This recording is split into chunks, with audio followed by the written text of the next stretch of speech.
آپ کی باری ہے. وعلیکم السلام سر، کیسے ہیں؟ اللہ تعالیٰ کا احسان ہے. آپ کا اسم گرامی کیا ہے میرے بھائی؟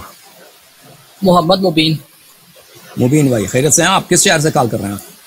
اللہ کا شکر، میں جہلم شہر سے.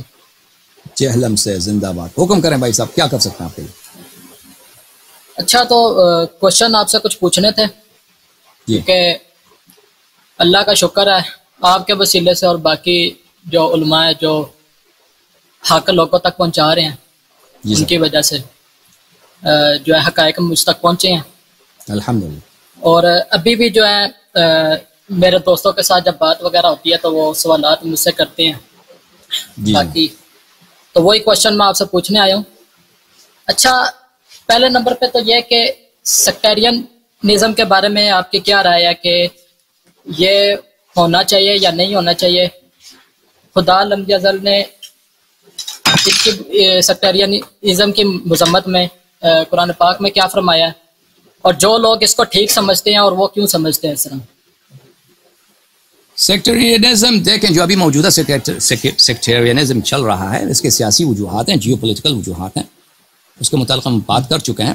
بر صغیر کی تاریخ کافی لمبی ہے اور یہاں پہ مسلمان کئی سو سال سے رہتے ہیں. تو یہاں پہ ہمیشہ مسلمان جو ہیں اور مسلمانوں کے مختلف فرقے جو ہیں، شیعہ اور غیر شیعہ، اکثر یعنی اپنی تاریخ میں یہ امن کے ساتھ رہے ہیں. ایسے واقعات ہوئے ہیں جہاں پہ کچھ تکفیر ہوئی ہے، قتل و غارت ہوا ہے، عام طور پہ شیعوں کی ہوئی ہے، لیکن یہ کم رہے ہیں. عام طور پہ سیکٹیرینزم صرف علمی اختلافات تک محدود رہا ہے اور اس پہ جنگ و غارت نہیں ہوا، قتل نہیں ہوا. لیکن ہمارے دور میں اگر ہوئے بھی ہیں تو مثلا فسادات ہوئے ہیں. جو فساد اور ہوتا ہے نا، ایک دفعہ کئی مثلا ایک واقعہ میں ایک محلے میں پیش آتا ہے تو آپس میں لڑتے ہیں، تو اس طرح کے محدود واقعات ہوئے ہیں. لیکن ہمارے دور میں پچھلے 40 سال سے جو پاکستان میں شیعوں کی تکفیر ہوتی ہے اور مختلف عسکری جماعتیں ہیں جن کا کام ہی یہی ہے، ان کا نصب العین ہی یہی ہے کہ شیعوں کو قتل کیا جائے، دھماکے کیا جائیں شیعوں کے خلاف. اور حکومت نے ان کو بہت آزادی دیا ہے اور ان کو بہت کم ایسا ہوا کہ ان کو پکڑا ہے اور ان کو سزا ملی ہے، یا ان کے جو سرکردگان ہیں ان کو سزا ملی ہو. تو یہ جو اس کے وجوہات پولیٹیکل ہیں، اس کے وجوہات مذہبی نہیں ہیں. اور وہ ہے کہ عالم اسلام میں، کیونکہ یہ واضح بات ہے کہ جب سے ایرانی انقلاب ہوئی ہے، کیونکہ ایرانی انقلاب میں جو ان کی جو کانسٹیٹیوشن ہے، ان کا جو قائد ہے وہ کیا کہلاتا ہے؟ وہ اس کا قائد ہے ولی امر مسلمین جہان. وہ سب مسلمانوں کا ولی امر ہے، سب مسلمانوں کا ولی امر ہے. تو یہ کوئی چھپی بات بھی نہیں، وہ اپنے کانسٹیٹیوشن میں ہے اور پورے امت کا امام ہے. یہ بالکل ایرانی کانسٹیٹیوشن میں ہے کہ ایران کا جو قائد ہے وہ پوری امت کا ولی امر ہے اور پورے مسلمین کا وہ امام ہے. تو لازمی بات ہے اگر وہ ولی امر ہے اور وہ امام ہے تو پاکستانی حکومت کی تو کوئی ویلیو نہیں رہی نا. یہ تو زبان میں کہتے ہیں کہ ہم پاکستانی حکومت کو مانتے ہیں. اگر وہ ولی امر ہے تو اس کا مطلب ہے پاکستانی حکومت کو اس کی تابع ہونی چاہیے. وہ تعین کرے گا کہ پاکستان میں کون حکومت کرے گا، یا اسی طرح عراق میں، اسی طرح سعودی عرب میں، اسی طرح مصر میں. تو اس کو مسلمان کوئی نہیں مانتا اس بات کو، جو ایران سے باہر جو مسلمان، بلکہ ایران کے لوگ بھی اس کو نہیں مانتے اس بات کو. اور اسی سیاست پہ وہ اس طرح نہیں کہ صرف ایک ان کے کانسٹیٹیوشن میں لکھا ہے، لیکن اس پہ عمل بھی کرتے ہیں. اگر وہ جو ہیں جہاں تک ہو سکے ان کا بس چلے تو وہ مختلف ملکوں میں اسی سیاست کو آگے بڑھاتے ہیں. اور کون اس میں ان کا کام آتا ہے؟ شیعہ. کیونکہ جو ہمارے مسلمان بھائی ہیں اہل سنت کہلاتے ہیں، وہ تو ایرانی حکومت کی بات کو تو نہیں مانتے. ایرانی حکومت کی وہ ان میں اثر و نفوذ نہیں ہے. کہاں پہ اثر و نفوذ ہے؟ سب شیعوں کو انہوں نے اچھی طرح اس مسئلے کے لیے اپنے کنٹرول میں لے لیا ہوا ہے. تو اس لیے کہ یہ جو ہے، یہ آئیڈیالوجی، یہ جو فکر ہے کہ لیجیٹیمیٹ گورنمنٹ ایک ہی دنیا میں، اور وہ کون سی حکومت ہے؟ ایران کی حکومت ہے. اور وہ عالم اسلام کے قائد ہیں، عالم اسلام کے لیڈر ہیں. اور باقی جو عمران خان ہے یا پاکستان ہے، ضیاء کا زمانہ ہے یا نواز شریف کا زمانہ ہے، یا دوسرے جتنے صدراء ہیں یا جو دوسرے عالم اسلام کی حکومتیں ہیں، یہ سب انلیجیٹیمیٹ، غیر شرعی اور غیر قانونی ہیں، اور ایک حکومت قانونی. تو یہ بات جو کرتی ہے حکومت ایران کہ ہم پورے عالم اسلام کے ولی امر ہیں، تو یہ ان کا مقصد کیا؟ ان کا مقصد یہ ہے کہ پورا عالم اسلام کو ہم اکٹھے کریں گے ایک بینر کے نیچے، اور ایک اوپر ہوگا قائد ہوگا جو پورے عالم اسلام کا امام ہوگا، خامنئی جیسا ایک شخص ہوگا مثلا، یا اس کا جو بھی جانشین ہوگا. اور باقی سب ایران کے صوبے بنیں گے. پاکستان ایران کا صوبہ ہوگا، سعودی عرب ایران کا صوبہ ہوگا، مصر ایران کا ایک صوبہ ہوگا. یہ سب ولی فقیہ کے انڈر ہوں گے. تو یہ فکر جو ہے تاکہ یہ فکر پاپولر نہ ہو جائے عالم اسلام میں. اور یہ فکر جو ہے نا، یہ بہت سارے علماء کا یہ جو ہے ایک خواب رہا ہے.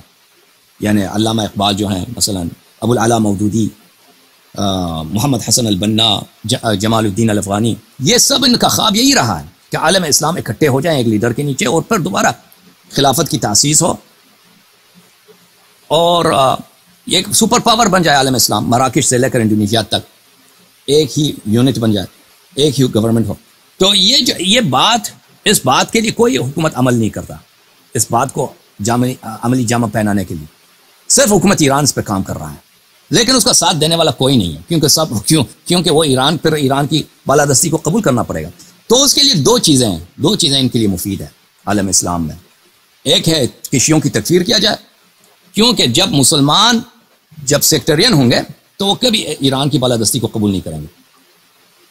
پاکستانی جو ہمارے مسلمان بھائی ہیں اہل سنت والے، یا سعودی عرب میں یا مصر میں، وہ بہت جلد قبول کریں گے ایران کو، بشرط کہ ایران کیا وہ سنی ہو، ایران شیعہ نہ. ایران اگر رافضی ہے، ایران اگر شیعہ، تو وہ اس کو بھی قبول نہیں کریں گے کہ یہ ہمارے لیڈر ہوں، ہم اس خلیفے کے ساتھ بیعت کریں. تو اس لیے سیاسی پاورز کے لیے بہت اہم ہے کہ شیعوں کی تکفیر کی جائے، سیکٹیرینزم کو پڑھایا جائے، کیونکہ جب شیعہ رافضی ہونے کے ناطے ان کی تکفیر ہوگی تو وہ کبھی خامنئی کی طرف امت اسلام کے امام کی حیثیت سے نظر نہیں دیکھیں گے، اور وہ کبھی اس کی بیعت نہیں کریں گے اور بالادستی نہیں مانیں گے. ایران ناکام رہے گا. اور یہ سیاست ان کی بہت کامیاب ہوئی ہے.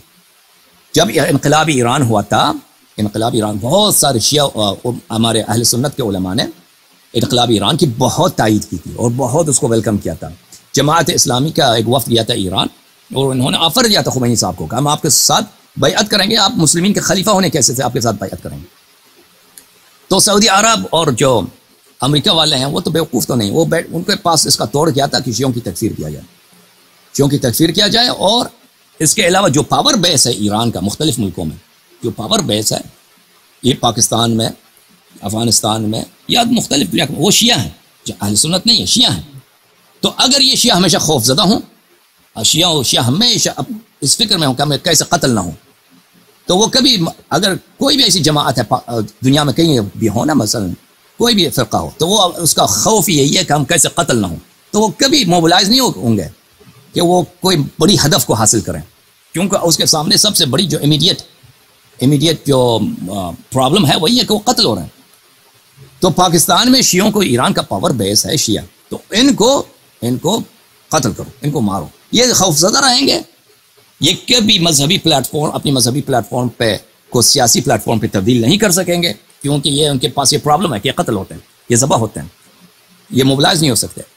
تو اس طرح شیعوں کو فلج کیا جائے. تو یہ سیکٹیرینزم جو ہے نا ہمارے ہاں موجودہ دور میں، اس کی وجہ سیاسی ہے، اس کی وجہ مذہبی نہیں ہے.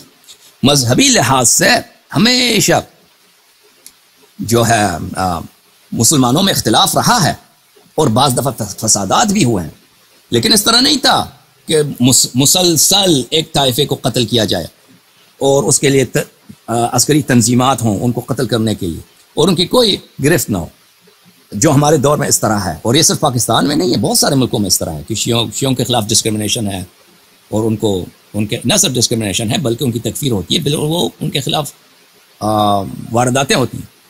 تو اس کی وجہ یہی ہے میرے بھائی. تو سیاسی وجوہات ہیں، اس کے سیاسی وجوہات کو دور کرنا پڑے گا، اور یہ شیعوں کا کام ہے، یہ مخالفین کا کام نہیں. مخالفین جو ہمارے اہل سنت ہیں، حکومت پاکستانی، حکومت سعودیہ، یہ ان کا ری ایکشن ہے، اور یہ بہت لاجیکل ری ایکشن ہے ان کی جانب سے، ان کے نقطۂ نظر سے. تو شیعوں کو اپنا صحیح کرنا چاہیے کہ یہ ایران جو ان کو یوٹیلائز کرتا ہے ففتھ کالم کی حیثیت سے، اپنے پاور بیس کی حیثیت سے مختلف ممالک میں، اور ایران نے جو یہ تماشا بنا رکھا ہے کہ ہم عالم ولی امر مسلمین جہان، یہ کبھی کامیاب نہیں ہو سکتا، اور یہ اس کے مقدر میں ناکامی ہے. صرف یہ شیعوں کو مزید تباہ کرے گا، اور حاصل اس کا کچھ نہیں ہوگا. جی سر، مزید بولیں.